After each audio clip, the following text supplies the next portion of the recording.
김용민 브리핑.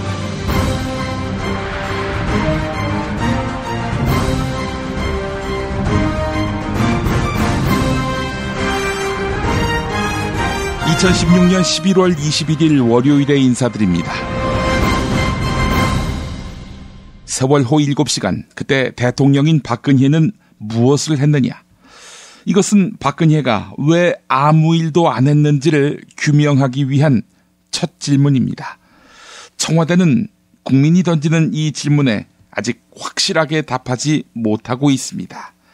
그저 시술 안 했다, 굿 안 했다, 연애 안 했다, 이런 취지로 청와대 경내, 즉 관저에서 업무를 보았다고 주장합니다. 왜 아무 일도 안 했느냐는 단계로 진척시키지 못하게 합니다.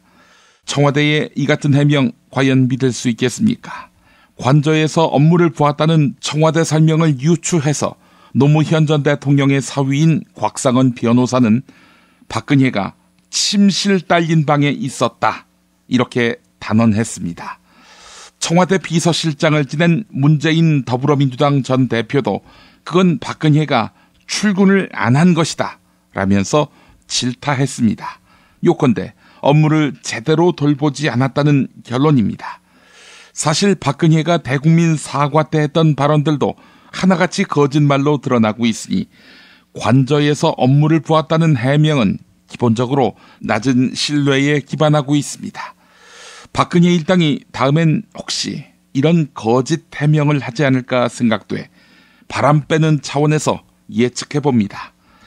박근혜 대통령이 왜 7시간의 비밀을 감추는지 알아? 그때 관저 침실에 있었던 거 맞아. 그런데 다른 억측하지 마. 대통령에게 지병이 있어. 여성에게만 생기는 병. 그 병을 치료받느라 그랬어. 여성의 사생활까지 들추어내며 대통령을 비방모략하고 싶나? 이렇게 말입니다. 그러면 이른바 프레임 전환이 가능할 테고 샤이 박근혜 측은 결속하게 될 것이다, 이렇게 믿는 것입니다. 그런데 과연 그렇게 될까요? 박근혜가 한마디만 하면 비난이 쏟아지고 풍자가 난무하는 판에 말입니다. 박근혜가 업무를 보았다면 말입니다. 구조에 최선을 다하라는 하나마나한 지시라도 내려야 하는 거 아닙니까? 일부 지침이 하달됐다고는 하지만 정말 그런 일을 했는지 청와대는 독립된 진상조사기구에게조차 진실의 빗장을 열지 않았습니다. 천금과도 바꿀 수 없는 304명의 목숨을 사실상 포기한 국가 최고 사령탑의 미스터리를 밝히기 위해서라도 박근혜는 그 직을 내놓고 검찰 조사를 받아야 할 것입니다. 그게 최선이었습니까? 확실해요? 이런 익숙한 질문을 받겠지요. 세월호 가족 예은아빠 유경근님의 페이스북 글입니다. 이제는 말해야겠습니다. 이 정부는 박근혜와 그 무리들은 예은이들을 죽였습니다. 구조하지 않아서 결과적으로 죽였다는 말이 아닙니다.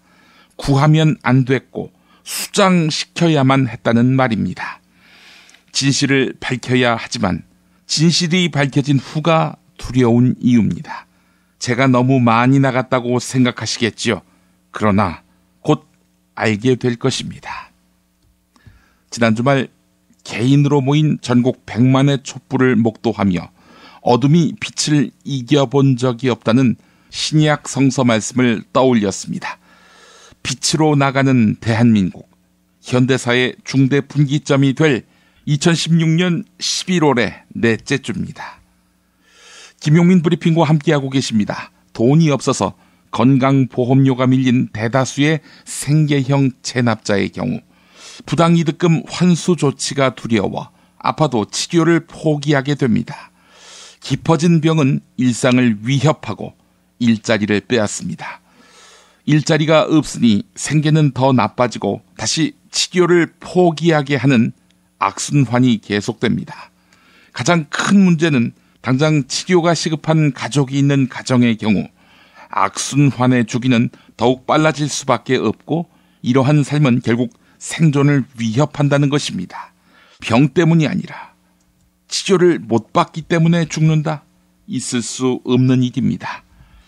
이들이 가난 때문에 치료를 포기하지 않도록 아름다운 재단이 60일의 건강보험증 캠페인을 통해 이들과 함께하고 있습니다.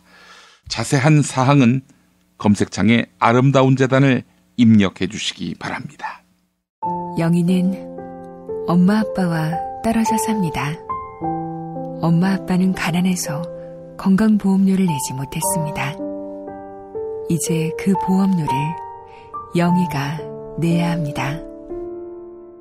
대한민국에서 10살 아이에게 체나백을 독촉하는 것은 합법입니다. 영희처럼 고통받는 사람들을 위해 60일의 건강보험증 캠페인에 참여해주세요.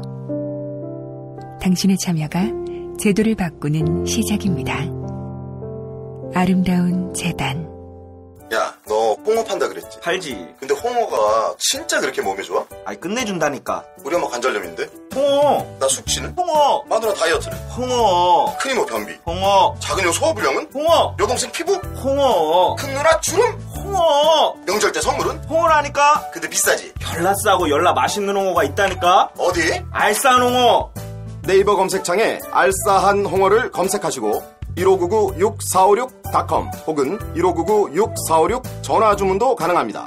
하나 더, 알싸한 홍어는 진공포장 택배 배송 판매하며 직접 개발한 특제 소스를 서비스로 드립니다. 충남 금산의 넓은 인삼밭, 정성농장을 일군 농부아버지 이정열 씨. 자연은 노력한 만큼 내어준다. 그 자연의 마음을 알기에 정성농장을 더불어 일구는 아들 이성규 씨도 아버지에게 배운 것처럼 정직하고 또 성실하게. 정성농장 홍삼은 인삼 재배부터 가공 판매까지 모두 책임지고 있습니다. 그래서 대한민국 1등 품질을 자부합니다. 검색창에 정성농장 홍삼을 검색해주세요. 정성농장 홍삼. 전화문의는 010-9754-6972. 굶고 뛰고 땀 빼고 다 해봤다. 그래봐야 소용없었다. 다이어트는 결국 먹는 게 문제다. 다이어트 전문 쇼핑몰 비타샵에서 수십 가지 동결건조 채소 곡물에다 3가지 단백질, 거기에 효소와 비타민, 미네랄을 더해 만든 다이어트 전용 그린 스무디를 추천합니다. 다이어트 전용 그린 스무디, 이걸 어떻게 하는 거죠? 하루 2끼만 맛있고 든든한 비타샵 스무디로 바꿔 드시면 됩니다. 검색창에서 비타샵을 검색해주세요. 이제부터는 관록의 뉴스 해설가 김용민이 오늘 아침 조간신문을 훑어드립니다.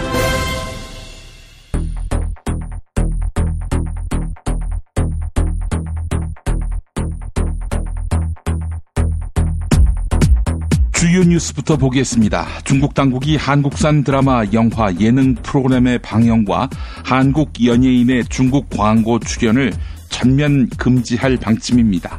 박근혜가 무리하게 악셀을 밟은 사드 때문입니다. 어제 검찰의 박근혜 게이트 수사 결과 발표가 있었지요. 정치 검찰이다 보니 정치적 고려를 많이 했을 텐데 박근혜 대통령과 공모하여라는 표현만 9번 썼습니다. 공범 정도가 아니라 사실상 주범이라고 본 것입니다. 박근혜는 사과 때도 거짓말을 했습니다. 최순실이 정권이 안정될 때까지 도와주었다 이랬는데 청와대 문건을 최순실에게 넘긴 최근이 올 4월이었습니다. 조중동 사설 제목입니다. 조선일보, 부끄러운 범죄 혐의에다 반발까지 박 대통령 이성 잃었다.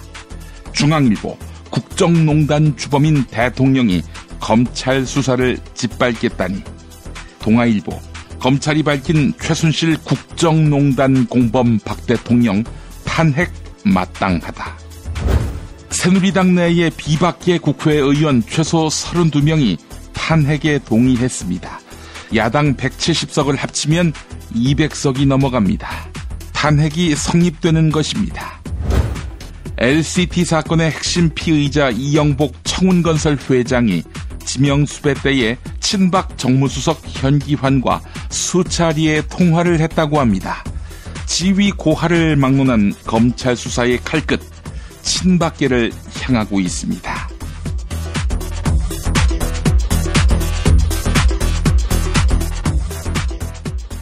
중국 방송 관계자들이 한국 스타가 출연하는 모든 광고와 방송을 금지하라, 이런 상부 통지를 받았고 중앙의 공식 문건을 기다리고 있는 상태라고 합니다.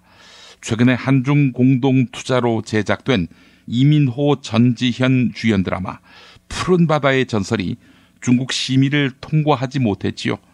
중국의 이 태도, 이유가 무엇이겠습니까? 사드 때문 아니겠습니까? 중앙일보 일면 보도였습니다. 어제 기소된 최순실, 안종범, 정호성의 공소장에는 대통령과 공모하여 범행을 저질렀다는 표현이 9번 등장합니다. 법조계는 기소장의 내용을 근거로 보자면 대통령 박근혜가 사실상 주범이다, 이렇게 분석했습니다. 경향신문 기사인데요. 한겨레 일면 제목도 박근혜가 주범이다, 이렇게 나와 있습니다. 검찰 입으로 주범이라고 하지는 않았습니다. 노승권 1차장 검사는 대통령 박근혜의 범죄를 99% 입증 가능한 것만 공소장에 적시했다, 이렇게 설명했습니다. 그러면서 박근혜를 피의자 신분으로 수사한다, 이렇게 밝혔습니다. 그렇다면 뇌물죄는 사해준 거냐? 아닙니다. 검찰은 특검 출범 전까지 박근혜의 뇌물죄에 대해서도 추가로 수사할 계획입니다. 중앙일보 보도였습니다. 검찰 공소장에 의하면 대통령 박근혜는 지난 3월 롯데그룹 신동빈 회장을 독대해 K스포츠재단에 75억을 출연하도록 압박한 것으로 보입니다.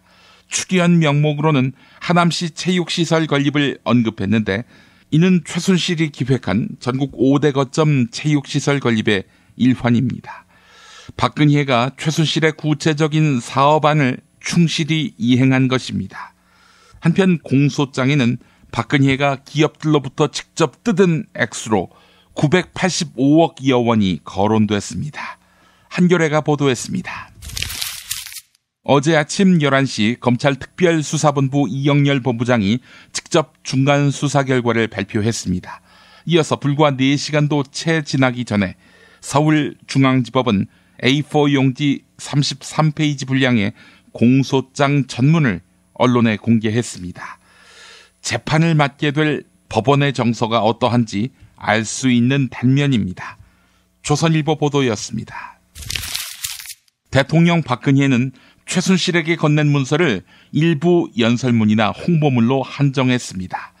그리고 청와대 보좌 체계가 완비된 이후에는 그만두었다, 이렇게 밝혔습니다. 하지만 어제 검찰이 발표한 내용에 의하면 비밀 문건들은 임기 4년 차인 올해 4월까지 최순실에게 전달됐습니다. 또한 장차관급 인사 자료 등 비밀 문건은 모두 180건이 넘습니다. 한겨레를 비롯한 여러 언론이 보도했습니다. 법조계와 헌법학계에서는 어제 발표된 공소장 내용만으로도 탄핵 소추의 법적 근거가 충분하다, 이렇게 분석했습니다. 보수 인사인 허영 전 헌법재판연구원장은 대통령 박근혜가 정상적인 국정 운영이 불가능한 상태며 임기도 얼마 남지 않았기 때문에 헌법재판소가 부담이 적을 것이다, 이렇게 말했습니다. 조선일보가 보도했습니다. 검찰이 박근혜를 피의자로 규정하면서 새누리당 비박계도 탄핵에 적극 나서는 분위기입니다. 새누리당 비박계 모임인 비상시국회의에서는 회의에 참석한 의원 35명 가운데 32명이 탄핵 착수에 동의했습니다. 야권에서 이탈표가 없다면 대통령 탄핵안은 국회 본회의에서 통과될 가능성이 높습니다.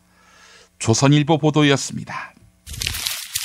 어제 검찰의 중간 수사 결과 발표에 대해 대통령 박근혜의 변호인 유영하 변호사는 검찰 조사에 일절 응하지 않겠다, 이렇게 밝혔지요. 청와대 정연국 대변인은 차라리 탄핵 절차를 밟으라고 촉구했습니다. 이에 대한 조선일보 사설 일부입니다.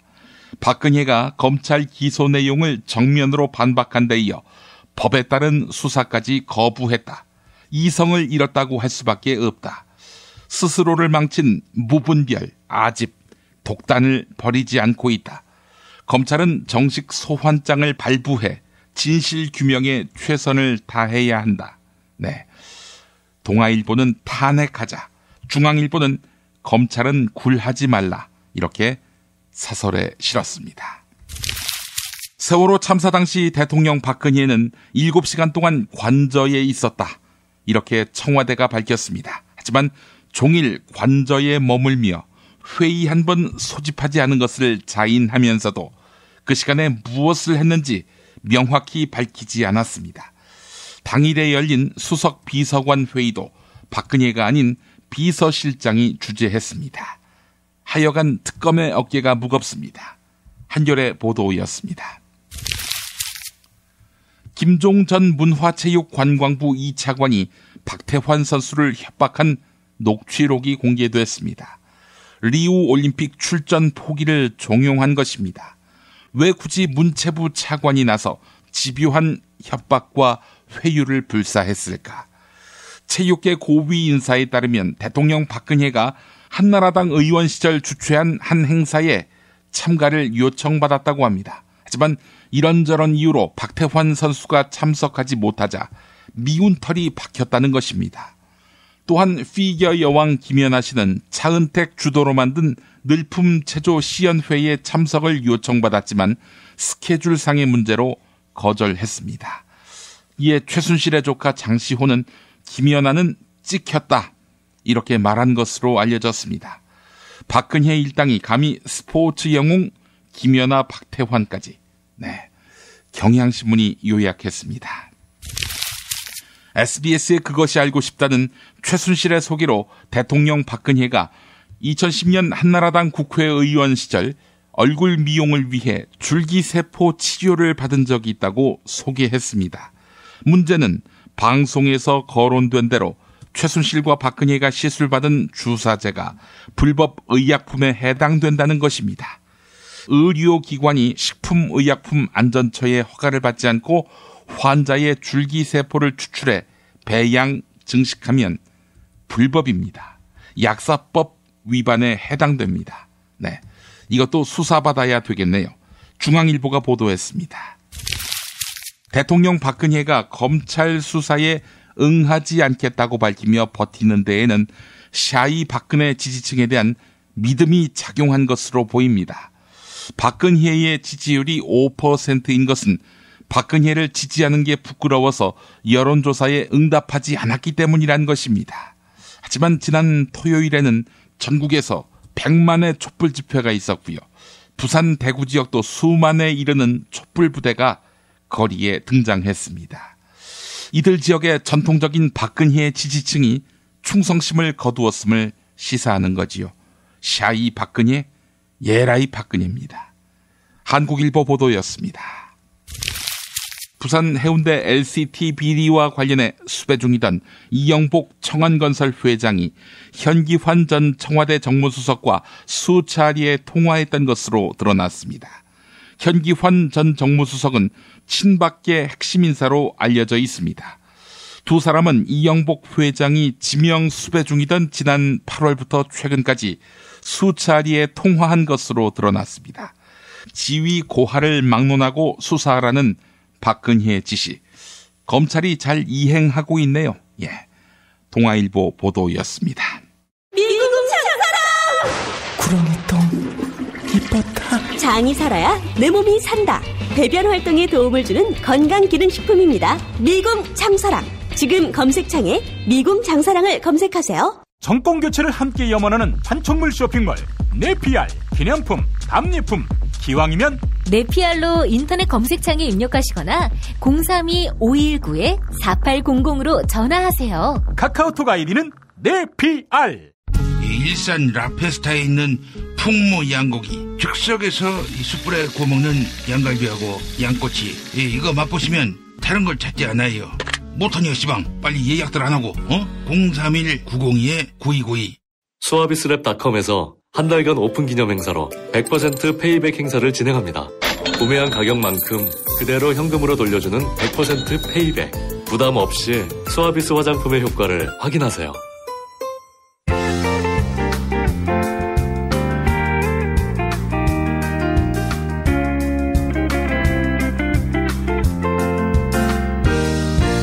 여러분 안녕하십니까? 지금부터 전국 16개 시도교육청과 무관한 2016학년도 뉴스 듣기 능력평가를 시작하겠습니다. 가정이나 사무실 차량 안에 계시는 애청자 여러분께서는 팟캐스트의 음량을 알맞게 조절해 주시고 답안을 작성해 주시기 바랍니다. 모든 문제는 한 번씩만 들려드리니 잘 듣고 지시에 따라 물음에 답하시기 바랍니다. 이제 시작하겠습니다. 대화를 듣고 남자의 마지막 말에 대한 여자의 응답으로 가장 적절한 것을 고르시오. 카카, 큰일 났습니다. 뭐가 또 큰일 났어요? 서울역 앞에 절을 지지하는 박사모가 100만 명이 모였답니까? 그럼 그렇지. 신묵하는 다수를 뭘로 알고. 이천문 시위꾼 놈들. 그게 아닙니다. 검찰이 카카를 최순실 사건의 주범으로 콕 찍었습니다. 뭐? 주범? 내가 왜 주범이야? 기업 회장들 만나서 돈 내라 더 내라 이러면서 사면시켜주고 삥 뜯고 그러셨지 않습니까? 아직 뇌물죄가 적용되진 않았지만 대가성만 입증되면 카카는 오마이갓. 지금 검찰이 좀 이상해진 거 아니야? 그렇게 수사 결과를 발표하도록 한 김수남한테 연락해. 그게 최선이냐고, 확실하냐고.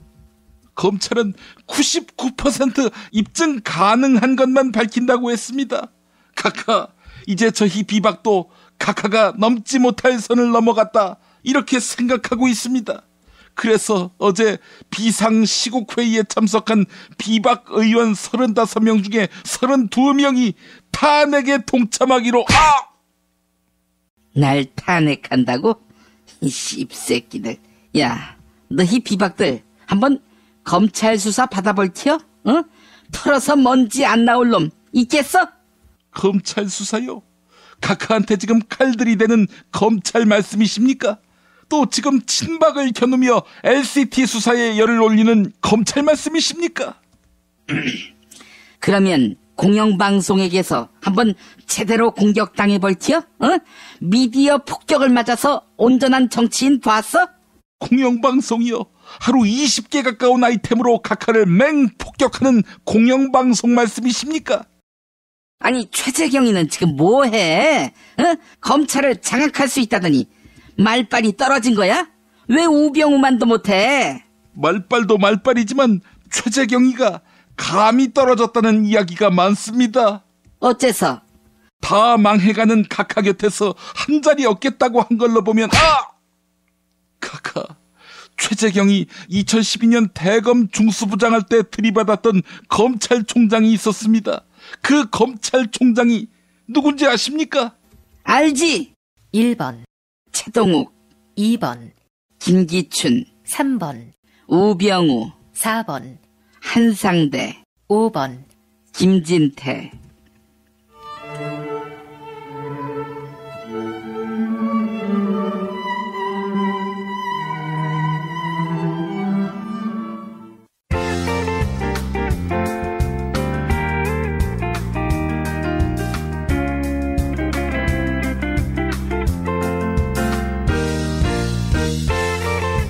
수고하셨습니다.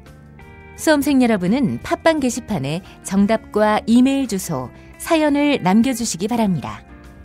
당첨자는 다음 정규방송일 2부 마무리 부분에 발표합니다. 이상으로 전국 16개 시도교육청과 무관한 뉴스 듣기 능력평가를 모두 마칩니다.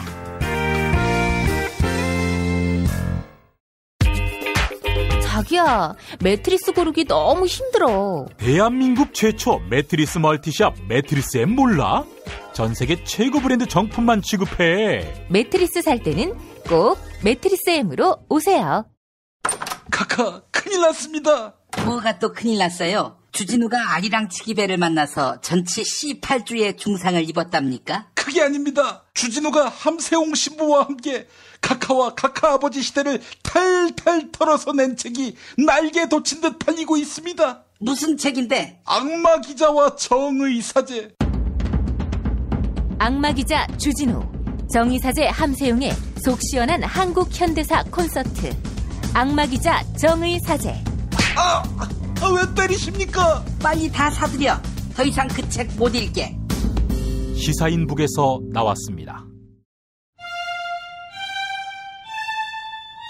김재준, 문익환, 안병무, 서남동 등 한국 현대사의 암흑기, 민족과 역사 앞에 비치됐던 시대의 지성이 움튼 학교, 한신대학교 신학대학원.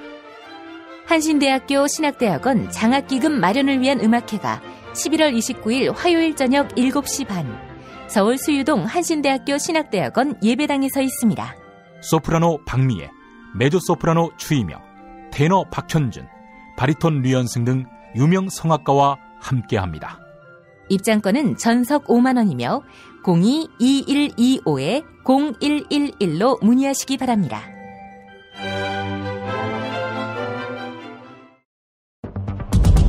She never ever quits. 中国不能缺席。 Der Holocaust für Deutschland. 歴史家に任せるべきだろうというのが私の考え方。 Ma senti, col dolore umano non si può essere neutrali.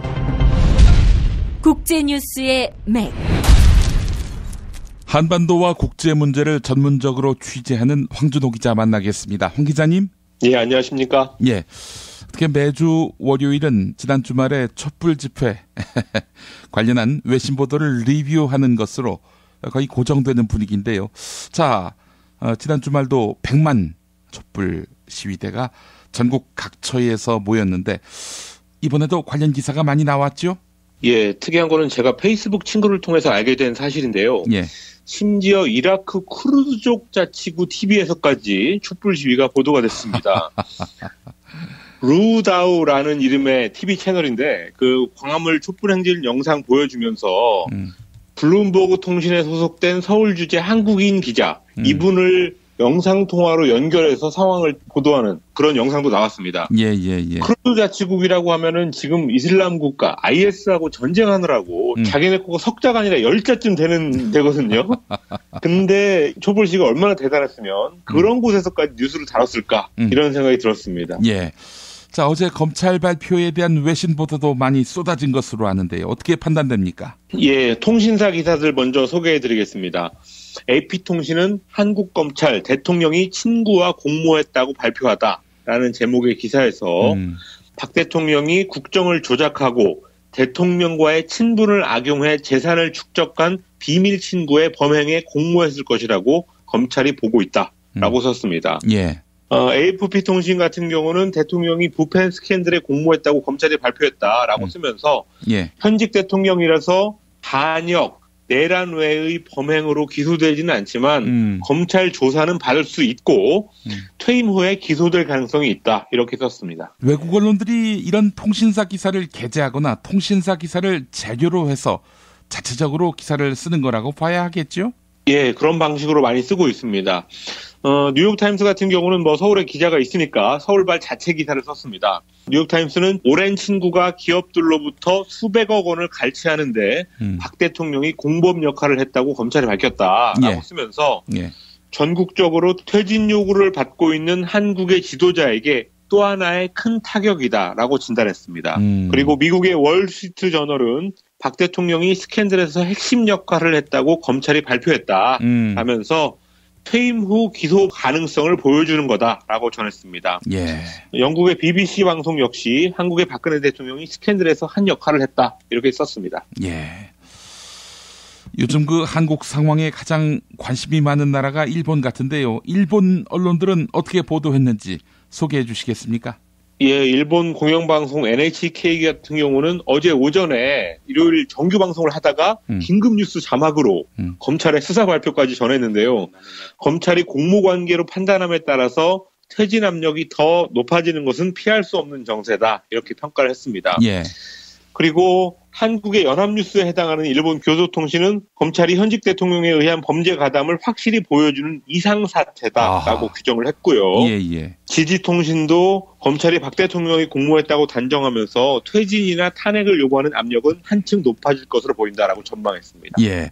검찰 발표 보도는 뭐 우리가 아는 범위를 크게 벗어나지 않는 것 같은데, 자, 그렇다면 일본 언론의 촛불 시위에 대한 보도 어땠는지 전해주시겠습니까? 예, 일본 아사히 신문은 박 대통령이 최근 사태를 수습하지 못한 채 국정을 계속 수행하겠다는 의욕을 보이고 있다라고 하면서 사임을 요구하는 항의 집회는 앞으로도 매주 토요일에 열릴 거다라고 전했습니다. 예. 그리고 평화로운 시위 장면을 보여주는 언론들 뭐 당연히 많았는데요. 예.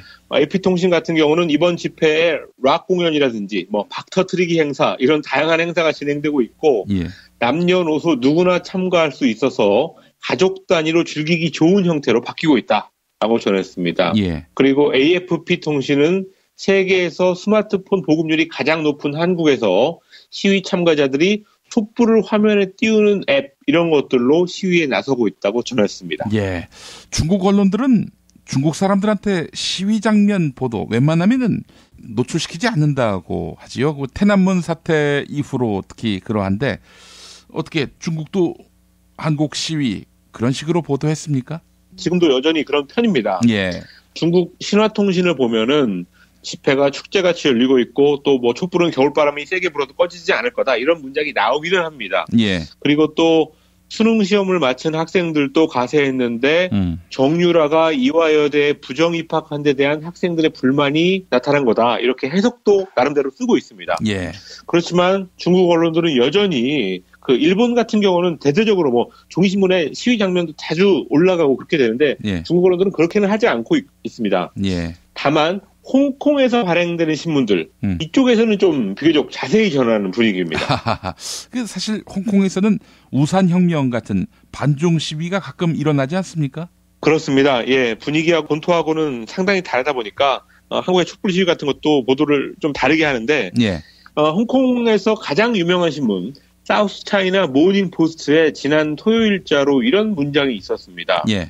대통령 퇴진을 요구하며 100만 명이 서울 거리로 쏟아져 나왔는데 박근혜 대통령에게는 안 좋은 일이지만 베이징의 지도자들은 분명히 이 쇼를 즐기고 있을 거다. 이런 문장이 있었습니다. 예. 그러면서 이거는 중국의 좋은 소식이다라고까지 말을 했는데요. 박 대통령이 중국을 압박해왔고 또 사드라든지 한일 군사정보 보호협정 이런 것들로 중국 정부의 속을 긁어온 가시와 같은 존재였기 때문이다. 이렇게 사우스 차이나 모닝포스트가 설명을 했습니다. 자, 이런 가운데 중국 당국이 한국 드라마 방영을 금지했다 이런 보도가 중앙일보에 나왔다고 제가 조간 브리핑에서 전했는데 상세하게 좀 짚어주시겠습니까? 예, 중국 엔터테인먼트 시장조사 업체 이언왕이라는 곳에서 이렇게 보도가 됐다고 중앙일보가 썼습니다. 예. 자세히 기사를 보니까 한국의 드라마, 영화, 예능 프로그램과 리메이크 작품의 방송을 금지하는 지침이 최근에 내려왔고 예. 이미 심의를 통과한 작품이라든지 뭐 방송 포맷을 정식으로 수입한 예능 프로그램 이런 것들은 이번 지침에서 빠졌다라고 전했습니다. 예. 중국에서 한류를 금지하는 것을 한한령이라고 부르는데요. 예. 방송 정책을 총괄하는 국가신문출판 광전총국인데 여기에서 공식 문서로는 이런 한한령이 내려오지는 않았지만 방송사 책임자들은 이미 대책 마련에 들어간 것으로 확인됐다라고 중앙일보가 보도했습니다. 중국에서 한류가 상당히 그 사랑을 많이 받고 있는데 이런 뭐 유무형의 조치가 내려가게 된 것은 아무래도 사드 때문이라고 봐야 하겠죠? 예, 사실 최근에 우리 국내 사정이 워낙 크기 때문에 네. 잘 보이지는 않았지만 사드 배치에 대한 중국의 보복 조치 이런 것들은 저강도로 그동안 계속 되어 왔습니다. 예. 저가 여행 상품을 줄이라고 했다는 보도 이거 얼마 전에 제가 이 시간에 전해드렸고요. 그렇죠. 이번 한한령 보도 이런 것들도 역시 마찬가지입니다. 박근혜 씨가 정치적인 위기에 빠진 상태인데도 불구하고 사드 배치에는 속도를 내겠다 이런 의사를 정확히 보이고 있기 때문에 예. 중국 당국이 어쩌면 마지막으로 박 대통령을 몰아붙이는 그런 측면도 있어 보입니다. 예. 다른 외신 보도는 어떤 게 있었습니까? 뭐 유럽 언론들도 상당히 많이 보도를 했습니다. 독일만 살펴보면요. 함부르크 지역의 신문 함부르거 아덴트블라트라는 신문이 있는데 예. 로이터 통신 기사를 독일어로 번역해서 촛불 시위를 보도했습니다. 또 프랑크푸르트 알게마이너 자이퉁 파즈라는 언론은 AFP 통신의 기사를 토대로 해서 검찰 수사 결과 발표를 전했습니다. 예. 그리고 러시아에 가면은 유명한 리아 노보스티라는 방송이 있는데요. 통신사이기도 하고 언론사이기도 한데 촛불 시위를 뭐 화보라든지 영상 이런 것들을 잔뜩 게재했는데 예. 이 리아 노보스티 통신 페이스북 페이지를 보니까 촛불 시위 영상 조회만 35만 클릭 가까이가 됐습니다. 아, 이거 뭐 정말 전 세계에 한국이 이렇게 주목받은 때가 있었나. 사실 뭐 황준호 기자님도 말씀하셨지만 코리아면 북한 기사가 주류를 이루었지 사실 사우스 코리아 뉴스는 많이 다뤄지지 않아 왔잖아요. 그렇습니다. 세월호 참사 때 이 사고 기사 정도로만 다뤘는데 이렇게까지 오랫동안 지속적으로 국면마다 다 다르게 보도를 하는 경우는 전 처음 보는 것 같습니다. 예, 박근혜가 잘 쓰는 말 국격 참 돋습니다. 예, 자 황준호 기자님 말씀 감사합니다. 예, 감사합니다. 야, 딴지마켓 좀 봐봐. 이담채 김치 게시판 지금 보고 있어? 왜요? 뭐가 문제 있나요? 야, 어떻게 하나같이 맛있다, 예술이다, 감탄했다, 물건이다, 또 재주문했다 이런 글만 올라올 수 있지? 이거 공작의 냄새가 나지 않아? 아무래도 그런 것 같아. 이담채 김치 게시판에 작전 세력이 개입한 거 아닐까요? 그럴 리가요. 이담채 김치는 맛있는 김치 말고는 따로 자랑할 게 없습니다. 드셔보시고 판단하세요. 포털 사이트에서 이담채 김치. 주문 전화는 1544-4586. 1544-4586. 그리하여 이 가을 나는 새싹 땅콩차를 마십니다. 그리하여 나는 마음이 놓입니다. 그리하여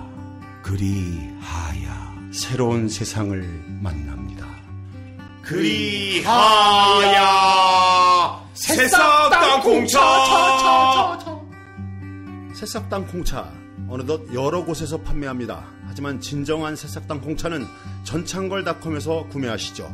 전화문의 070-8635-1288 070-8635-1288. 공화국 참치 논평. 구이동 대양 참치를 맛보지 못한 국민 여러분은 진정한 참치 맛을 보기 위한 강도 높은 중대 조치를 취하실 계획을 표명하시고 곧장 구이동으로 달려오시기 바란다. 참치에 대한 체질적인 거부감과 적개심을 노골적으로 드러내는 분도 구이동 대양 참치에 오시면 추호도 용납할 수 없는 포악무도한 폭식 행위를 자행할 것이다.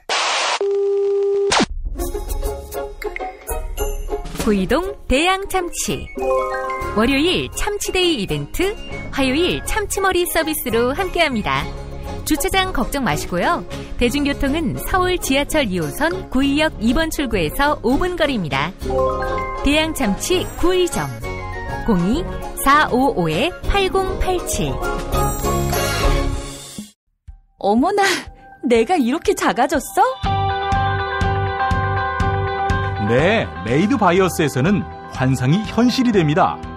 3D 실물 피규어 그리고 수공예품을 제작해드리는 전문 쇼핑몰 메이드 바이어스. 사진만 보내주세요. 나만의 피규어를 제작해드립니다. 갖고 싶고 선물하고픈 나만의 수공예품을 만들어드립니다. 메이드 바이어스 판매금의 1%는 아름다운 사회를 만드는 데 기부합니다. 주소창에 madebyus.co.kr을 입력하세요. 하루 2차례 대한민국과 지구촌의 오늘을 정직하게 비춰드립니다. 권력이 진실을 압도하는 세상. 김용민 브리핑은 작은 희망의 불씨가 되겠습니다. 민중의 소리 이완배 기자와 함께하는 경제의 속살. 이완배 기자와 함께하겠습니다. 이완배 기자님. 네, 안녕하십니까. 예. 지난 토요일 사실 얼마나 모이겠나. 한 50만 모이면 많이 모이겠다 이런 생각이 들었는데 조직을 동원하지 않았음에도 불구하고 100만이 넘었단 말이죠. 이거는 뭐 개인이 그렇게 참여했다는 건데 현장에 계셨죠? 네, 그렇습니다. 네, 지금 집회에서 느낀 점을 한 3가지를 말씀드리려고 했었는데 예. 제가 말씀드리려는 주제를 조금 전에 다 말씀해 주셨어요. 아, 그래요? 첫 번째 걸 건너뛸까요, 그러면? 그러면 안 되죠. 예. 네. 정말 근데 그 얘기입니다. 근데 제가 한 3가지 점을 느낀 게 있어서 우선 9.1단 비슷하게 간단히 하나 정리를 하고 넘어가도록 하겠습니다. 저는 이번 집회가 제일 좋았어요. 참석했던 집회 중에. 그러니까 12.1 집회도 참 좋았는데 사실 12.1 집회는 너무 사람이 많아가지고요. 그러니까 한번 일어서면 저도 모르게 시청까지 그냥 밀려가게 되더라고요. 그래서 어제는 그래도 조금씩 좌우에 공간이 있어서 화장실도 제때 갔다 오고 해서 저는 어제가 참 좋았고요. 예. 제일 좋았던 점은 이제 말씀해 주셨듯이 조직화되지 않은 집회였는데도 그렇게 많은 사람들이 참여했다는 겁니다. 그래서 진짜 그렇게 많이 올까 했는데 공식 발표로는 서울에 60만 그리고 IT 업체가 집계를 한 걸 보니까 75만 이렇게까지 얘기가 나왔으니까요. 전국적으로는 100만 명을 넘긴 것 같고요. 예. 그래서 제가 첫 번째로 느꼈던 건 이겁니다. 혁명이란 참 행복한 거다. 이게 너무 좋더라고요. 그러니까 저희처럼 이제 과거에 학생운동했었던 사람들은 운동을 괜히 이상하게 집회 나가면 표정들이 다 비장해져요. 죽으러 가는 사람들처럼. 근데 저는 비장하지 않아서 너무 좋았습니다. 참석단체 이름 화제가 많이 됐지만 12일에 장수풍뎅이 연구회 이 깃발이 나오면서 굉장히 크게 화제가 됐었잖아요. 그래서 도대체 뭐 하는 데냐. 이러다가 이제 지난주에는 확대돼서 민주묘총 고양이 키우시는 분들이죠. 네. 범야옹연대 이분들도 고양이 키우시는 분들이고 햄네스트 인터내셔널 햄스터 키우시는 분들 깃발이었다고 해요. 트잉여연합 이건 이제 트위터 하시는 분들이시고 전견련 전국 견주연합회라고 해서 이제 강아지 키우시는 분들 범깡총연대 토끼 키우시는 분들이죠. 이런 분들이 다 깃발을 들고 나오셨어요. 그리고 화분 안주기 실천시민연합도 있었답니다. 그리고 만두노총 이거는 이제 준말인데 본말이 만두 노예조합 총연맹이라고 해서요. 만두를 좋아하시는 분들의 모임이라고 해요. 그리고 만두노총 하위 지부로 새우만두 노조하고 만두노총 김치노련 이 각각 깃발을 들고 참석을 했다고 합니다. 그러니까 제가 이걸 보고 진짜 이거다. 이 80년대 90년대 운동했던 사람들은 너무 비장해요. 물론 그 비장한 게 나쁘다는 게 아닙니다. 저는 그 비장함이 이해가 됩니다. 되는데 워낙 힘든 시기였으니까요. 그런데 그 비장함에는 확장성의 문제가 있죠. 또 오래 하기도 힘듭니다. 사람이 너무 비장해야 하고요. 하시는 분도 힘들잖아요. 그런데 이번 집회를 보면 너무 즐거운 거예요, 다들. 그래서 이 혁명이라는 단어가 참 사람들이 들으면 무시무시한 단어로만 알려졌는데 이렇게 즐겁게 혁명할 수 있구나. 이걸 만들어내는 게 저는 굉장히 큰 성과라고 생각을 합니다. 실제로 제가 이 김용민 브리핑 출연하면서 방송 초기에 언어 사용을 되게 조심했었거든요. 그래서 1월, 2월에는 이 연대라는 단어를 방송에 써도 되나? 이거 너무 운동권 단어 아닌가? 이러면서 좀 조심 들어섰습니다. 근데 이제는 대놓고 저도 태북의 투쟁 이러면서 이제 나가는데 물론 어떨 때는 비장해야 할 때도 있죠. 그런데 궁극적으로는 우리가 더 나은 세상을 만들기 위해서 싸우는 거라면 그 싸움의 전제는 희망이고 그러면 즐거워야 하는 게 저는 맞다는 생각이 듭니다. 그러니까 약간 여담인데 행복한 혁명 이런 거 생각을 해보면 저는 이 혁명이라는 단어의 대중화에도 김용민 PD님하고 해방미디어 평론가 민동기 국장님 혁명동지, 정상근 동지 이분들의 공이 정말 컸다고 생각을 해요. 왜냐하면 우리 같은 사람들은 동지 이러면 너무 비장한 겁니다. 동지라는 게 뜻을 같이 하는 사람들이지 않습니까? 그렇죠. 그리고 혁명은 세상을 바꾸는 거고요. 그러면 어제 전국에 모인 100만의 촛불은 전부 시민혁명 동지들인 겁니다. 그런데 이 기존 생각에서는 동지 이렇게 부르기가 되게 어색하잖아요. 근데 그 동지라는 단어의 엄숙함이 관훈 나이트클럽을 듣는 100만 명의 청취자분들은 거의 없으실 거예요. 항상 동지라는 단어를 쓸 때는 늘 정상근 동지가 생각이 나고 이런 거죠. 그게 참 좋더라고요. 이거 두 번째로 느꼈던 점은 어떤 거냐면 운동 진영에 가해졌던 종북이나 또 쟤네들은 나라에 대한 애국심이 없다거나 이런 질곡들이 많이 있었는데 이게 이제 더 이상 힘을 못 얻겠구나 하는 걸 제가 확실하게 느꼈습니다. 제가 토요일 집회에서 제일 좋았던 장면이 뭐였냐면 전인권 선생님께서 갑자기 아무런 예고 없이 애국가를 부르는 거였어요. 그런데 동해물과 하는데 소름이 확 끼치더라고요. 예. 그 전까지만 해도 보수 진영에서 진보를 공격할 때는 저 새끼들은 집회 때 애국가 안 부르고 임을 위한 행진곡 부르는 놈들이다. 종북이다. 북한을 추종하니까 애국가를 안 부른다. 뭐 이렇게 공격을 해왔지 않습니까? 예. 근데 제가 아는 상식에서는 왜 진보 진영에서 그동안 애국가를 잘 안 불렀냐면 애국가나 태극기 이런 국가를 상징하는 상징물들이 너무나 오랫동안 민중을 탄압하는 도구로 쓰였기 때문입니다. 그러니까 저희 어렸을 때 매일 그 애국배 같은 거 했잖아요. 예. 그리고 국기에 대한 맹세 뭐 이런 거 매일 하고 자랐지 않습니까? 그래서 뭐 조국과 민족의 무궁한 영광을 위해서 몸과 마음을 바쳐서 충성을 다할 것을 초등학생들이 매일 굳게 다짐한다고 맹세를 시켰던 거예요. 예. 근데 사실 저는 그 국기에 대한 맹세하면서 한 번도 조국과 민족의 무궁한 영광을 위해서 내가 몸과 마음을 바쳐서 충성을 다할 생각이 전혀 없었거든요. 근데 그걸 끊임없이 반복하게 만들고 애국심을 너무 당연한 것처럼 만들어서 그걸 이제 강요를 하는 거죠. 그런데 사실은 그렇게 강요된 애국심은 파쇼와 전체주의의 기반이 됩니다. 그러니까 국가를 위해서는 개인 보고는 죽으라는 거죠. 근데 정말 개떡 같은 소리입니다. 그 전체주의가 사실은 박정희 전두환을 이끌어왔던 거고요. 애국가와 태극기가 그런 세뇌를 하는 도구였었던 겁니다. 그러니까 저희 어렸을 때 오후 5시에 울려 퍼졌던 애국가, 국기 하강식 생각해보면 참 황당한 겁니다. 이거는요.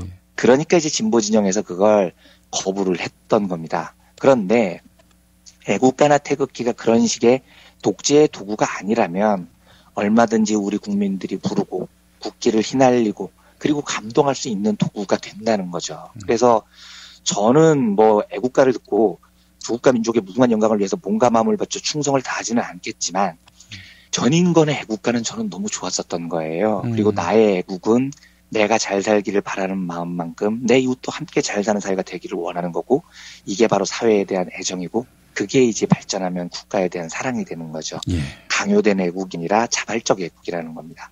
그래서 그 노래가 탁 나오는데 그때 시민들이 다 찡하게 들었었던 건 그 애국가가 대한민국이라는 국가 안에서 모든 시민들이 잘 살 수 있는 희망을 보여주는 그런 노래였고 그렇다면 이제는 과거에 애국가나 태극기가 독재의 도구로 사용되는 것을 훌훌 털고 시민의 애국가 시민의 태극기가 될 수 있겠다는 생각이 정말 들었습니다. 그러면서 이제부터는 진짜 애국가와 태극기가 정상에 위치해 있는 비로소 정상적인 나라가 되겠구나 이런 생각이 들었고요. 예. 아마 그런 면에서 진보운동 진영이 애국가를 마음껏 부를 수 있는 그런 세상이 그러니까 종북이라는 애국심이 없다는 둥이란 말도 안 되는 질곡을 떨쳐버릴 수 있는 그런 계기가 된 게 저는 너무 좋았습니다. 그리고 세 번째로 느낀 건 이건 조금 이제 과제 같은 건데요. 처음에 김용미 PD님께서 이야기를 해주셨듯이 집회의 힘이 선도적 조직에 있는 게 아니고요.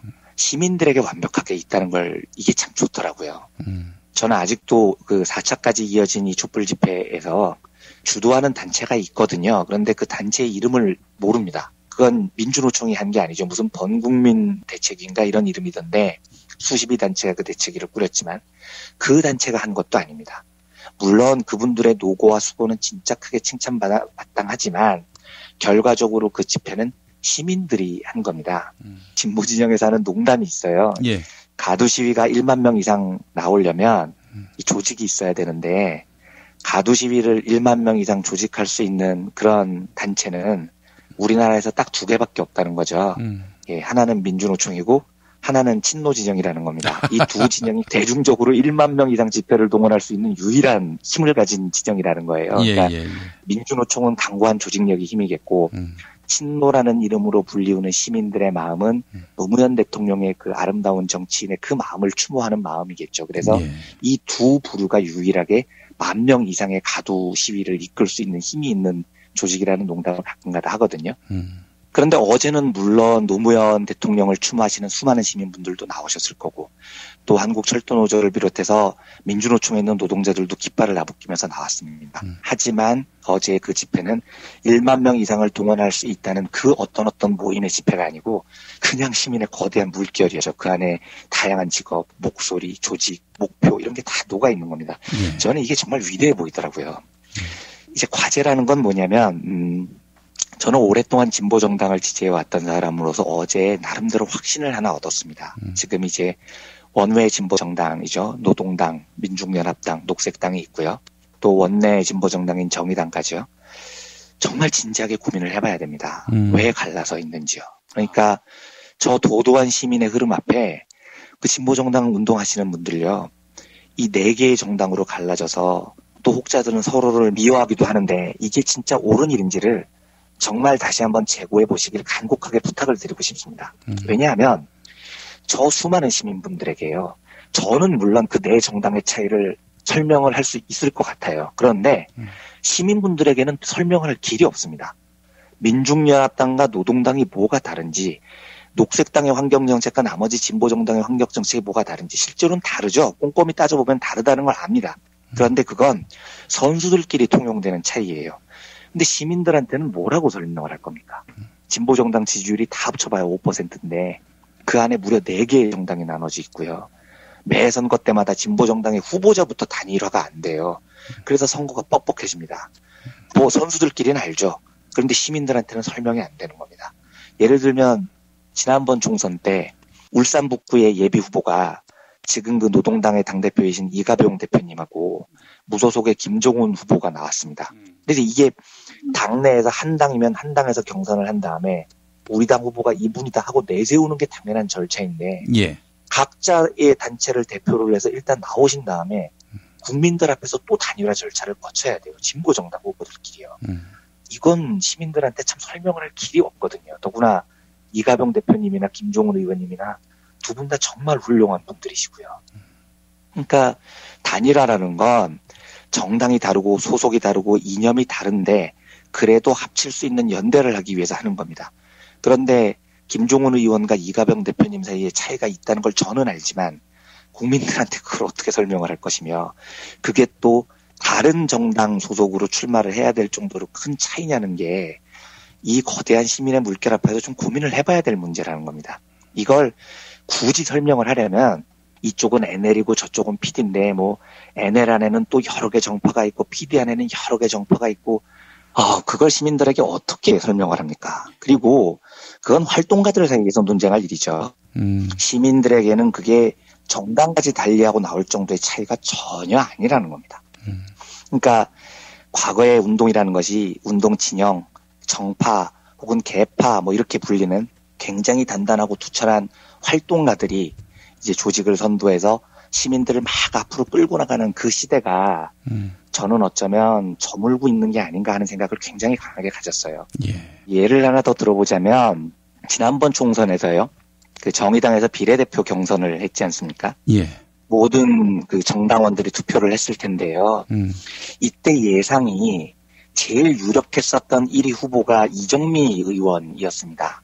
왜냐하면 이정미 의원이 지금 정의당을 계파별로 분류를 해보면 최대 다수파가 이제 인천연합이라는 정파인데 인천연합의 지지를 받았었거든요. 그래서 저도 밖에서 볼 때는 투표를 해보면 이정미 의원이 큰 표 차이로 1위를 할 줄 알았어요. 그런데 1위는 놀랍게도 각 정파들이 밀고 있던 후보가 아니고 외부 영입 인사였던, 그러니까 계파 색채가 거의 없었던, 그리고 정의당에 입당을 한 것도 6개월밖에 안 됐던 김종대 전 디펜스 21 플러스 편집장, 이분이 1위를 한 겁니다. 그러니까 저는 이게 저한테는 굉장히 큰 시사점이었습니다. 운동의 정파들이 어떤 결정을 해도 시민들은 그거보다도 시민의 의사를 가장 잘 대변할 수 있는 정치인과 정치적 조직을 알아서 자발적으로 선택을 하는 겁니다. 그렇다면 각 정파별로 가진 조그마한 차이점을 이제는 접었으면 좋겠습니다. 우리가 누구보다도 서로를 동지라고 부르기에 부족함이 없는 삶을 살아오신 분들이거든요. 그리고 오랫동안 헌신적으로 싸워오셨던 분들이고요. 그렇다면 작은 차이는 이 거대한 시민들 앞에, 흐름 앞에 이제 덮고 함께하는 모습을 보이는 게 저는 맞다고 생각을 합니다. 제가 이번에 집회를 보면서 정의당 깃발이나 민중연합당 깃발이나 노동당 깃발, 녹색당 깃발 보면 너무 자랑스럽더라고요. 물론 있었겠지만 못 봤을 텐데 저는 민주당하고 국민의당 깃발을 저는 못 봤어요. 그러니까 얼마나 자랑스럽습니까? 가장 진보적이고 가장 원칙적이고 가장 시민과 민중을 위한 정당들입니다. 그런데 그 훌륭하고 자랑스러운 정당이 왜 하나의 당 아래 모이지 못하는지 그게 참 안타까웠습니다. 아무튼 말이 좀 길어졌는데 어제 그 100만의 시민의 물결을 또 보면서 우리 진보 진영 정당도 좀 전열을 잘 가다듬어서 진보 정당 하나의 깃발 아래 시민들과 소통할 수 있으면 참 좋겠다는 희망을 새로 가져봤고요. 예. 또 너무 즐거운 집회여서 뭐 집회 때 느낀 점을 한 3가지 정도로 나눠서 가벼운 마음으로 청취자분들께 먼저 말씀을 드려봤습니다. 예, 알겠습니다. 이 이야기 안 했으면은 뭐 아주 많은 분량 날릴 뻔했습니다. 예. 예. 자, 다음 이야기 해보겠습니다.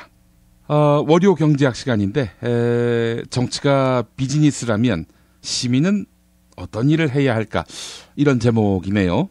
제가 오늘은 좀 특이하게도, 그동안은 제가 굉장히 좋아하는 경제학 이론이나, 제가 굉장히 존경하는 경제학자분들을 주로 소개를 드렸는데요. 예. 오늘 소개해드릴 경제학자는 제가 조금도 지지하지 않는 그런 학자입니다.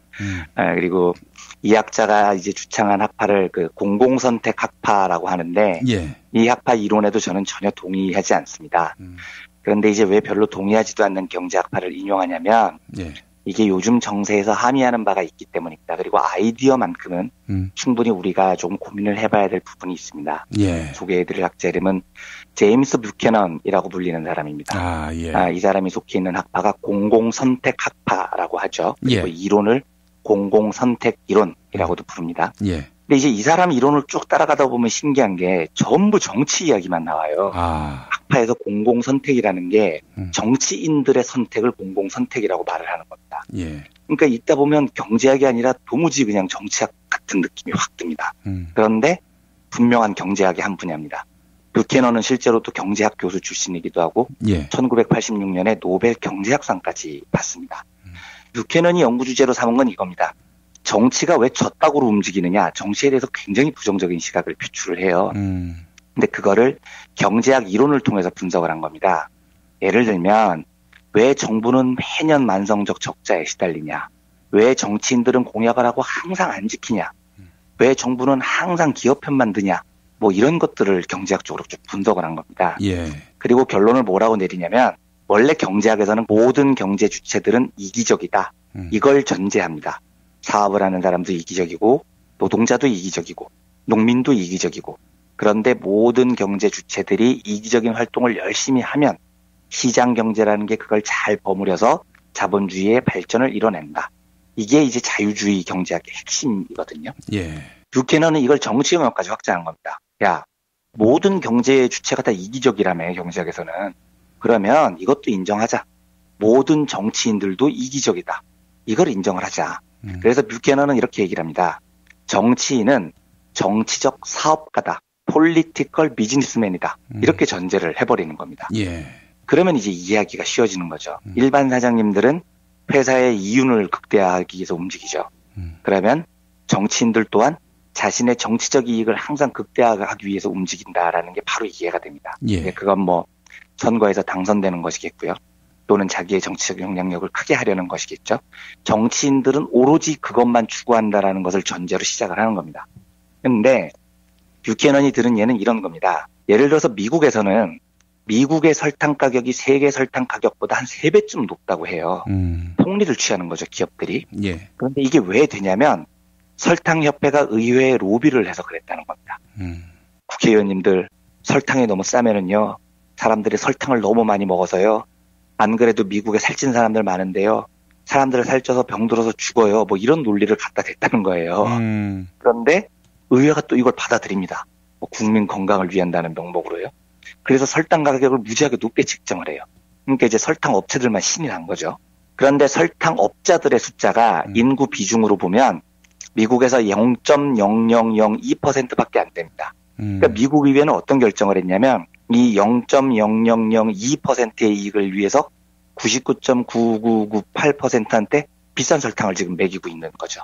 잘못된 정치적 결정을 한 겁니다. 예. 그러면 이게 상식적으로 말이 안 되는 일인데 왜 의회라는 공간에서 정치적인 허락을 얻어서 정당성을 획득을 하느냐.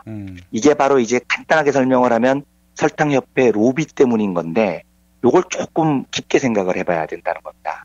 정치인들이 99.9998%의 국민을 대변하지 않고 0.0002%의 설정업자들을 대변하는 것은 돈을 받았기 때문이다. 이렇게 간단한 문제가 아니라는 거예요. 왜냐하면 0.0002%로부터 돈을 받는 것이 99.9998%의 환심을 사는 것보다 더 자기의 정치적 이익을 높이는데 유리하다고 판단을 했기 때문에 그 일을 한다는 거죠. 예. 조금 이해하시기 어려울 수도 있을 것 같은데 이렇게 생각을 해보면 간단합니다. 만약에 99.9998%가 야, 의회가 설탕 가격을 이렇게 높여서 우리 민중들의 이익을 지켜주지 않아? 와, 열받네. 쟤네들 다음 선거에 다 떨어뜨려버려. 하면 돈을 아무리 로비 업체들에서 많이 갖다 바쳐도 의회는 99%의 이익을 대변을 한다는 겁니다. 그게 자기의 이익에 맞으니까요. 그런데도 불구하고 0.002%의 설탕 로비 업체들에게 돈을 받아서 그걸 챙기는 이유는 뭐냐면 99%가 그 문제를 가지고 의원들을 괴롭히지 않기 때문이라는 거예요. 귀찮게 안 한다는 거죠. 예를 들어서 국민 입장에서는 설탕 가격이 높아서 너무 열이 받으면 이래야 되는 겁니다. 야, 국회의원들이 우리 이익을 대변 안 한다. 전화로 항의하자. 쟤네들 떨어뜨리자. 뭐 시민혁명하자. 운동하자. 이러면은 되는데 대부분의 시민들은 아, 귀찮아. 야, 뭐 설탕 가격 가지고 전화를 해. 그냥 대충 사러 넘어가 몇 푼 더 내고 살아. 이러고 포기를 해버리니까 비록 99%라는 다수가 있다 하더라도 정치인들이 굳이 그 사람들 편을 들어줄 이유가 없는 겁니다. 반면에 0.002%밖에 안 되는 아주 소수지만 이 설탕 로비 업체는 목숨을 걸어요. 돈도 바치고 아부도 하고 살려주십시오 의원님 막 이렇게 부탁을 하니까 비록 얘네는 정말 소수이지만 얘네한테 뭔가 좋은 것을 베풀어주는 게 자기한테는 훨씬 더 이익이 되는 겁니다. 강도가 훨씬 강하니까요. 다시 말씀드리면 단지 돈을 받았기 때문에 이 사람들이 소수의 이익을 대변을 하는 게 아니고요. 소수는 굉장히 강하게 요구를 하는데 다수는 너무 안 강하게 요구를 하니까 정치인들이 좌우에 이렇게 어느 쪽이 유리한가를 재봤더니 아니 이렇게 편드는 게 99% 편을 드는 건 맞지만 쟤네들 뭐 별로 뭐 적극적으로 나서지도 않는데 그러면 더 의지가 강한 쪽을 선택을 하는 게 나한테는 이익이지. 돈 받는 게 낫지. 이렇게 결론이 돼버린다는 거죠. 가끔 그 야당 의원들 중에요. 좀 깨는 행동을 하는 사람들 있지 않습니까? 그 진보 진영 입장에서 보기에는 예. 은근히 재벌도 좀 옹호하고 정치적으로 되게 애매모호하고요. 왜 그럴까를 생각을 해보면 부캐넌의 해석에 따르면 그 사람은 정치 비즈니스맨인데 정치 비즈니스맨이 보기에 가장 그게 자기한테 이익이 된다고 판단을 했기 때문입니다. 그러니까 단순히 재벌하고 그 사람이 더 친하다, 사상이 온건하다 이런 문제가 아니에요. 그 사람 입장에서는 잠깐 친재벌적이라고 비난을 받아도 그 비난의 강도가 자기를 선거에서 표로 떨어뜨릴 정도로는 안 된다는 확신이 있는 겁니다. 그러니까 내 이익을 침해하지 않는다는 확신이 있는 거예요. 그럴 때는 재벌 편을 조금 들어줘서 뭔가 이렇게 뒤로 챙기는 게 훨씬 유리하다는 종합적인 판단이 섰다는 거죠. 그러니까 아주 간단하게 얘기를 하면 그 짓을 하고도 우리가 뽑아주니까 그 짓을 하고 있는 겁니다. 춘천의 김진태도 그런 마인드 아닐까요? 그렇죠. 비슷한 겁니다. 맞습니다. 그러니까 그렇게 하는 이유는 뭐냐면 지금 예를 들어서 김진태라는 사람한테 와 이대로 갔다가는 내가 다음에 떨어진다라는 확신이 정말 100% 들면 비즈니스맨이니까 돌아설 거예요. 그런데 그 판단을 지금 안 서는 거죠. 그 사람 같은 경우는요. 예. 결국은 그런 사람들이 그런 짓을 하고도 자꾸 되니까 이 사람들이 99%가 그 이해관계를 너무 강도 있게 표시를 잘 못하니까 그냥 그 99%를 은근히 깔아뭉개고 돈도 챙기고 뭐 이런 정치적인 이익도 챙기고 이럴 수가 있는 겁니다. 제가 종합적으로 이 뷰캐넌의 공공선택 이론을 굉장히 싫어하는데요. 그 이유가 뭐냐면 앞에 이 전제가 잘못됐다는 게 아니고요. 뷰캐넌은 결론을 어떻게 이끄냐면 그래서 정치인들은 못 믿을 존재다. 비즈니스맨이니까요. 저런 애들한테 권리를 주고 뭘 맡기면 안 된다. 이런 식으로 정치 혐오주의를 부추겨요. 그래서 결국은 공공선택 이론이 어디로 이어지냐면 정부는 시장에 절대 개입해서는 안 된다. 왜냐하면 못 믿을 놈들이니까. 이래서 자유주의하고 동맹관계를 맺습니다. 그래서 그 정부의 시장 개입을 굉장히 반대하고요. 굉장히 우파 경제학으로 이렇게 끌려 들어가죠. 그래서 제가 이 학파는 굉장히 싫어하는데 제가 그 결론이 말이 안 된다고 생각하는 것과는 별개로 정치가 비즈니스맨이다라는 대목은 충분히 이해가 됩니다. 정치인들은 대략 제가 생각하기에도 자기 이익을 극대화하는 데 제일 관심이 있는 비즈니스맨적인 성향이 있습니다. 그렇다면 제 결론은 뷰캐넌처럼 정치인들은 못 믿을 놈들이니까 다 그냥 시장에서 손 떼라고 해가 아니고 그 정치인들이 99% 민중들의 뜻을 따르는 게 자기한테 가장 큰 정치적인 이익이 된다라고 생각하도록 시민들이 지형을 만들면 되는 겁니다. 뷰캐넌은 이 가능성을 거의 제로라고 보는 것 같아요. 그냥 정치는 다 개새끼들이야. 이런 식으로 결론을 맺는데 저는 아니라고 생각을 합니다. 우리나라가 지금 시민혁명이 그 과정을 보여주고 있죠. 결국은 저는 시민이 얼마나 깨어있느냐에 따라서 비즈니스맨들의 마인드를 얼마든지 바꿀 수 있다고 생각합니다. 예를 들어서 지금 촛불 집회 시민혁명에 대해서 그건 시민의 길이고 우리는 정치인이니까 정치인의 길을 가야지 이런 소리 하는 정치인들을 시민의 힘으로 모조리 다 낙선시킬 수 있다고 생각을 해보십시오. 그 사람들 백발백중 제일 먼저 거리로 뛰어나옵니다. 그게 그 비즈니스맨의 임무니까요. 문제는 왜 그렇게 안 됐냐면 정치 비즈니스맨들도 믿는 거예요. 이 시민들의 목소리가 언젠간 가라앉을 거야. 정치적인 지형이 변할 거야. 시민들은 나중에 이렇게 해도 결국은 표는 다르게 찍을 거야. 계속 의심을 하죠. 그러니까 계속 줄타기를 하는 겁니다. 어떻게 하는 게 제일 유리하지? 막 간을 보는 거죠. 그러니까 우리 시민들도 간을 보거나 중간에서 줄타기를 하거나 하는 정치인들은 더 이상 뽑아주면 안 되는 임무가 있는 겁니다. 온전히 민중들 편에 서는 사람들을 뽑아줘야지 이 사람들이 비즈니스맨 마인드로도 민중들의 편에 서는 게 내 정치적 이익에 가장 맞구나라는 확신을 갖게 되는 겁니다.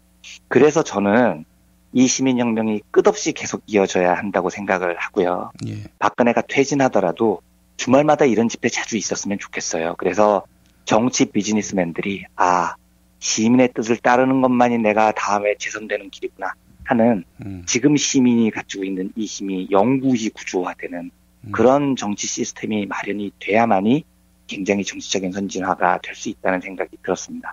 예. 7일하고 12일 두 번의 대형 집회를 마친 뒤에 정치인들의 행동이 얼마나 많이 바뀌었는지를 한번 기억을 해보십시오. 대단하죠? 예. 더불어민주당은 이제 조건 없는 퇴진을 당론으로 정했죠. 예. 만약에 다음 주말에 200만이 모이잖아요. 정치 비즈니스맨들 전부 다 거리로 뛰쳐나올걸요. 제가 장담합니다. 네. 우리가 99%나 된다뿐만 아니라 이 99%의 뜻이 매우 강하다. 그리고 결코 꺾이지 않을 것이다. 이거를 강도 높게 계속해서 정치 비즈니스맨들에게 주지시켜주는 게 필요합니다. 줄 타면 죽는다. 이거를 알려줘야 되는 겁니다. 그런데 저는 이 계기를 지금 우리 시민들이 잡았다고 생각을 합니다. 예. 그리고 이 시스템이 마련이 되면 정치는 굉장히 좋은 시민사회와 경제사회와 이런 걸 바꿀 수 있는 좋은 도구가 될 거고요. 시민들의 뜻을 따르는 좋은 정치 시스템을 마련할 수 있다고 생각합니다. 예. 우리가 시민들이 잘못했던 것도 없지는 않았을 겁니다. 예, 그런 사람들을 자꾸 뽑아줬고 같은 동향이라는 이유로 여러 이유로 그랬겠죠. 그러니까 이제 정치에 의해서 시민사회가 자꾸 농락을 당했고요. 이번만큼은 우리 시민사회의 뜻을 정말로 강하고 끈질기고 용맹스럽게 끝까지 표시했으면 좋겠습니다. 그게 우리나라의 정치를 훨씬 더 잘 바꿀 수 있는 유일한 원동력이 아닐까 하는 생각이 듭니다. 그런 아이디어가 생각이 나서 뷰캐넌의 공공선택 이론을 오늘 월요 경제학 시간에 소개를 시켜드렸습니다. 예, 알겠습니다. 왜 이렇게 그 정치 이야기 많이 하냐 하시는 분들이 있을지 모르겠지만 이 박근혜가 없어지지 않으면 그 어떤 경제적 비전은 살피기 힘들다 이런 말씀을 참고하시면 되겠습니다. 네, 이원백 기자님 감사했고요. 이번 일주일 참 우리 한국 역사, 한국 현대사의 중요 고비가 될 것 같습니다. 비상한 눈으로 우리가 함께 대응해 나갔으면 좋겠습니다. 고맙습니다. 네, 감사합니다. 여러분 안녕하세요. 민중의 소리 아나운서 정혜림입니다. 이 어묵한 여왕님 치하에서 다들 잘 견디고 계시죠? 오늘도 종편의 주옥 같은 헛소리에 혼이 정상인 듯 정상 아닌 비정상 같은 여왕님의 우주 타령에 고구마 100개쯤 한꺼번에 삼킨 듯 답답한 마음에 죄 없는 가슴팍만 두들겨대고 계세요. 이젠 시원한 사이다 같은 민중의 소리와 함께하세요. 잘 키운 진보 언론 열종편 안 부럽습니다. 한 달 10,000원 소액 CMS 후원으로 민중의 소리에 큰 힘이 되어주세요. 1661-0451 1661-0451 전화 기다릴게요.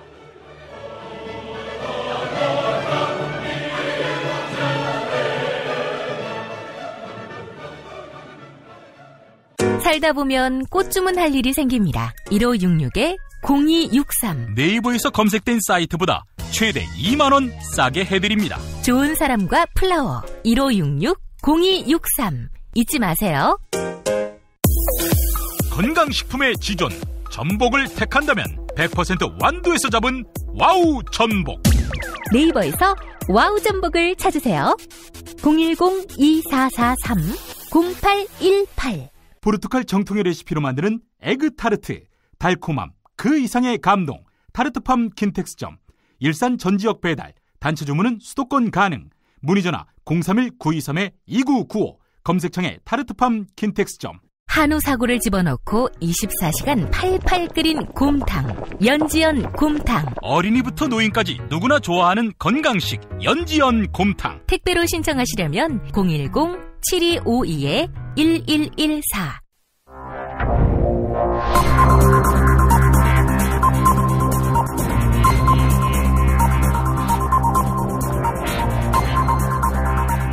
공화국 논평.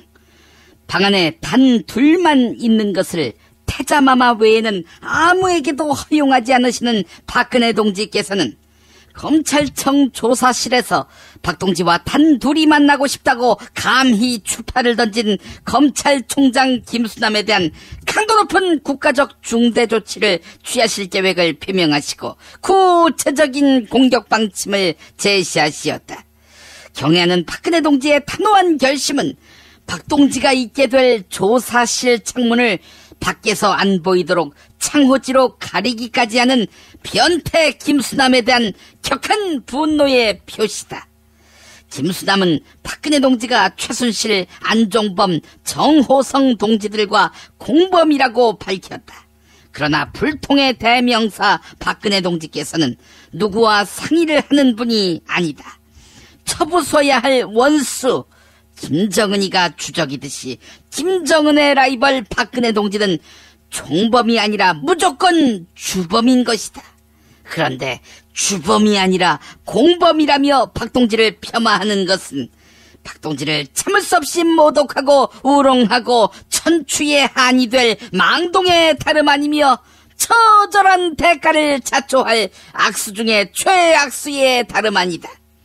따라서 김수남은 모든 검찰 수사력을 총동원해 박근혜 동지를 주범으로 추앙해야 할 것이다. 또한 김수남은 박근혜 동지에게 대면 수사를 요청했다. 이것은 드라마 광팬인 박동지를 이리저리 불러내서 본방사수는 물론이고 다시 보기까지 못하게 하려는 수작으로서 박근혜 동지에 대한 체질적인 거부감과 적개심을 노골적으로 드러내는 것으로서 추호도 용납 못할 포악무도한 도발 행위에 다름 아니다.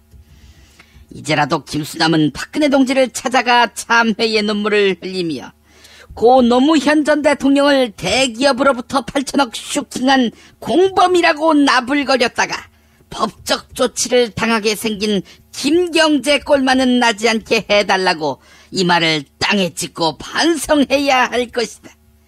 아울러 김수남은 박동지를 초대하려면 창호지 따위로 가린 조사실이 아니라 드라마를 실시간 다시 보기로 시청할 수 있는 IPTV 아방궁을 준비해야 할 것이다. 만약 거절할 시에는 박근혜 동지의 치솟는 분노와 경천 동지의 탄압의 불벼락을 피할 수 없게 될 것이다. 김용민 브리핑이 선정한 오늘의 칼럼은 한겨레 이재훈 통일외교팀장의 망국 외교를 막으려면 이 글입니다. 소주잔을 기울이다가 헤어지려는데 그가 내뱉듯 말했다. 박근혜 대통령 반드시 끌어내려야 해요. 전두환부터 박근혜까지 7 대통령의 외교 행위를 보좌하며 산전수전을 다 겪은 외무 공무원. 먹빛의 얼굴로 그가 말을 이어갔다. 정치권에서 내치 외치 나누자고도 하는데 그거 큰일 날 소리예요. 북한이 군사적 도발을 하면 의도적으로 과잉 대응해서 이를 키우려고 할 겁니다. 박 대통령은 뭐든 할 수 있는 사람이에요. 나는 진짜 걱정돼요. 지금 박 대통령한테 외치를 맡기면 절대 안 됩니다. 그는 박근혜 정부 4년의 외교를 무능, 무책임, 거짓말이라는 세 단어로 요약했다. 그는 이런 말도 했다.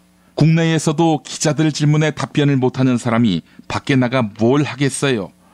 이 정부 들어선 문답 없는 기자회견이 정상 외교를 준비하는 이들의 중요 교섭 과제예요. 그러니까 문답 없는 기자회견을 하자. 그러니까 다른 나라 정상에게 우리 대통령이 기자회견이 안 되니 그냥 문답 없이 일방적인 발표만 하자라고 제안한다는 이야기지요. 민망한 국가기밀은 이미 온 우주에 퍼졌다. 박근혜의 최순실 게이트를 다룬 주요 나라밖 언론 기사에 등장하는 단어는 엽기 그 자체다. 꼭두각시, 무당 조력자, 굿, 마법사의 섭정, 점성술적 체계. 파이낸셜 타임스가 한국 사회에서 권위와 신뢰를 상실한 그를 다른 나라 최고 지도자 가운데 그 누구도 진지하게 대하려 하지 않을 것이다라는 전문가의 견해를 도드라지게 전했다. 박 대통령의 정상 외교가 불가능하다는 선언이다. 국가 지도자를 잘못 뽑고도 바로잡을 여지가 없다? 민주공화국이 아니지요. 대통령 탄핵이 남발돼서는 안 되겠지만 범법자 대통령에 대해 쉽게 기소하고 처벌할 수 있도록, 그래서 법치주의의 기풍을 바로 세우는 식으로 헌법이 보완돼야 하겠습니다. 1부 마칩니다.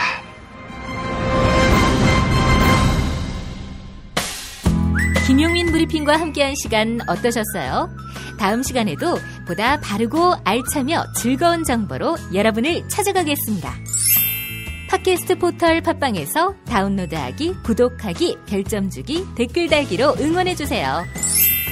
잊지 마세요. 다운로드하기, 구독하기, 별점 주기, 댓글 달기.